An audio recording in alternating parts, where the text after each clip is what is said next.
आज ही Doubtnut app download करें। Doubtnut पर होगा अब आपके सभी मैथ्स, केमिस्ट्री, फिजिक्स और बायोलॉजी डाउट्स का सफाया। बस अपने क्वेश्चन की फोटो खींचो, उसे क्रॉप करो और तुरंत वीडियो सोल्यूशन पाओ। Download now. हेलो फ्रेंड्स, हमें यहाँ एक गद्यांश दिया गया है और इस गद्यांश को पढ़कर हमें दिए गए प्रश्न के सही उत्तर का चयन करना है। तो आइए हम पढ़ते हैं अपने गद्यांश को। लोग स्वदेश भक्ति की चर्चा करते हैं। मैं स्वदेश भक्ति में विश्वास करता हूँ, पर स्वदेश भक्ति के संबंध में मेरा एक आदर्श है। बड़े काम करने के लिए कई चीजों की आवश्यकता होती है। बुद्धि और विचार शक्ति हम लोगों की थोड़ी सहायता कर सकती है, वह हमको थोड़ी दूर अग्रसर करा देती है और वहीं ठहर जाती है, किंतु हृदय के द्वारा ही महाशक्ति की प्रेरणा होती है।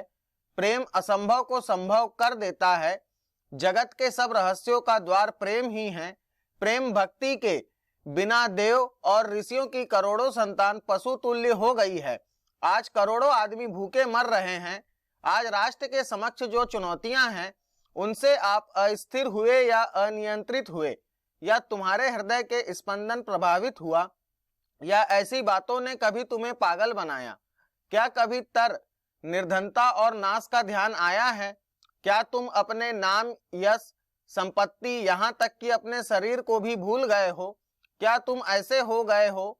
यदि हाँ, तो जाने कि स्वदेश भक्ति की प्रथम सीढ़ी पर पैर रख दिया है।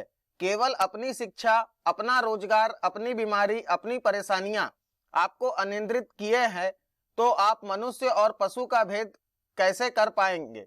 दूसरों की पीड़ा समझे बिना जब व्यक्ति अपने लिए ही जीता है, तो वह पशुता के अलावा और कुछ भी नहीं। आपत्ति विपत्ति सभी पर आती है, लेकिन जब अपने ऊपर आई हुई आपत्तियों से हाहाकार करने लगते हैं तथा दूसरे पर आई हुई आपत्तियों में अपना मनोरंजन ढूंढते हैं, तो हम पशुता से ऊपर नहीं हैं।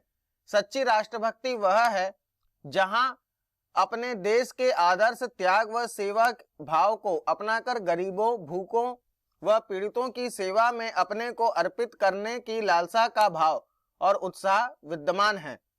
अभावग्रस्त की सेवा और राष्ट्र के आदर्शों के प्रति समर्पण ही सच्ची स्वदेश भक्ति है। इस गद्यांश में हमें यह बताया गया है कि स्वदेश भक्ति का अर्थ केवल अपने बारे में सोचना ही नहीं है, बल्कि अपने राष्ट्र और दूसरे लोगों के कल्याण के विषय में भी सोचना है। तो इस गद्यांश के आधार पर हमें प्रश्न दिया गया है, प्रेम असंभव को संभव कर देता है।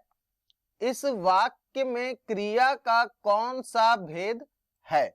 क्या बोला गया है? प्रेम असंभव को संभव कर देता है। इस वाक्य में क्रिया का कौन सा भेद है?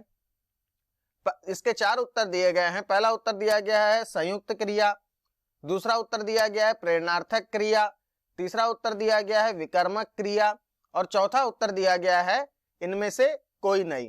तो यहाँ अगर हम देखें, वाक्य में लिखा हुआ है प्रेम असंभव को संभव कर देता है, यानी प्रेम के माध्यम से असंभव कार्य को संभव कर देने की क्या दी जाती है? प्रेरणा दी जा रही है। तो इस प्रकार हमारे प्रश्न का सही उत्तर होगा प्रेरणार्थक क्रिया। क्या होगा हमारे प्रश्न का सही उत्तर? प्रेरणार्थक क्रिया। धन्यवाद। क्लास 6 से 12 से लेके नीट, IIT, JEE मेंस और एडवांस के लेवल तक 10 मिलियन से ज्यादा स्टूडेंट्स का भरोसा। आज ही डाउनलोड करें डाउटनेट ऐप या व्हाट्सएप कीजिए अपने डाउट्स 8400 400 400 पर।